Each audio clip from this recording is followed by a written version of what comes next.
Good morning, McGraw. Good morning, Kelly. Hi, I enjoyed the Billy Joel story. I'm a big Billy Joel fan. Are you going tonight? I am not going. I do not have tickets, but I enjoyed Billy Joel quite a bit. Billy Joel is one of those acts, one of those guys where you think you know some of his songs, but then after like a concert, you walk out, you're like, I forgot he had all those great songs. Oh, he's got so many. I mean, he's a superstar. I love him. Yeah. Hope it's a good concert.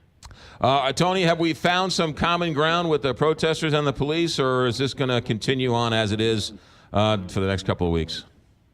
You know, I don't know. I mean, since we talked, the mayor came out and also, though not as vehemently as I did, criticized her interim chief's response to Sunday night and the chanting that took place by some of her police. She said that intimidation isn't going to be allowed, and that she's going to have city officials look into what happened Sunday night. That was a positive step. There were, as far as I know, no particular incidents related to the any of the protests last night, which were more focused in the county around the Galleria.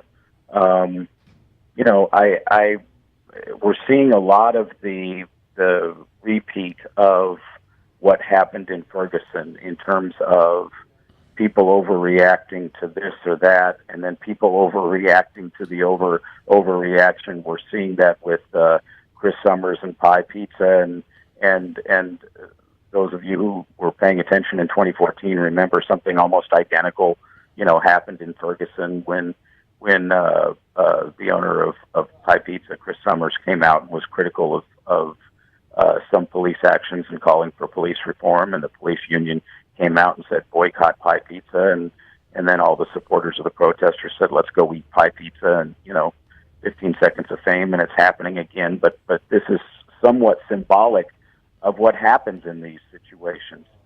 Most St. Louisans, I don't believe, are entirely in one camp or the other. You're not 100% behind what the police do at all times, or 100% behind what the protesters do at all times, but you see some of the necessity for there to be some change as it relates to racial issues in the city, and you also want police to be able to come to work and go home safe.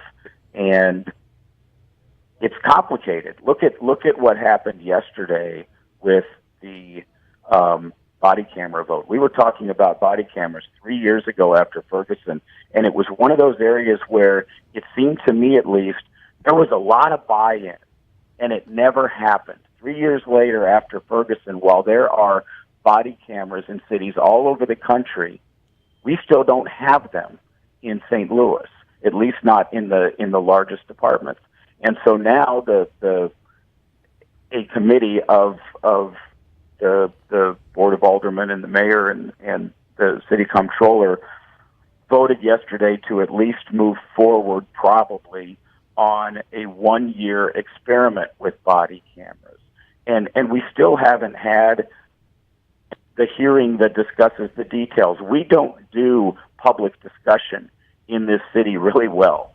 We force things through based on political pressure, yeah, but, and then we deal with the details later. But it's interesting that we are talking about body cameras, which 3 years ago was an idea that had tremendous widespread support in this community, and we still haven't done it. Well, but look at 3 years later. You brought up Ferguson. 3 years later, right? A lot of those counties or a lot of those towns up in North County are still fighting the regulatory reform that the overwhelming majority of people in the region think should happen, and the power structure in North County continues to fight it. So correct, and so when people ask why is this happening in St. Louis again, I've been asked that several times in the last several days. Why is this happening in St. Louis again? It's because we don't do change well. We structurally are not set up to do change well on purpose, and we as a culture of a community do not do change well, particularly when it comes to issues around race. 3 years after Ferguson, most of the issues that bubbled up during Ferguson have still not been dealt with in a meaningful way whatsoever.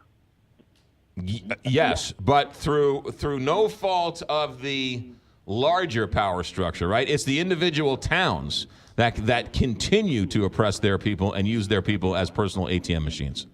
Right. I mean, the only change since the biggest change since Ferguson is that there used to be 90 municipalities in St. Louis County, and now there's 89 because Bonita Park and Bonita Terrace merged. Right. I mean, there's some. No. Hold on a second. The state passed a law trying to make it harder to sort of use tickets and local ordinances as a way to fund cities, but that's been held up in the courts by the North County towns who it is meant to curtail.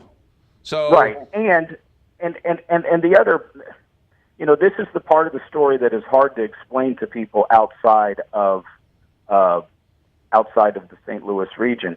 While much of the issues that dealt with Ferguson were focused on all of the North County municipalities, most of the municipalities in the entire county, not just North County, shouldn't exist if we were going to be structured better. But now we're dealing specifically with the St. Louis Police Department.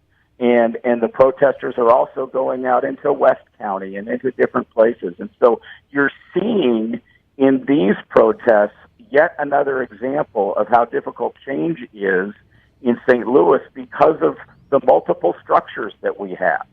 And the difficulty to there's a Department of Justice consent decree with Ferguson, but there isn't one with St. Louis, the largest police department, the one that we're dealing with right now. There was negotiations between the county and the Department of Justice, but the new Department of Justice doesn't want to finish those apparently. And so these issues aren't just going to go away until they're dealt with in some sort of meaningful way, and we aren't there yet. Tony, we got to run. Tuesdays and Thursdays with us and all the time at stltoday.com. Your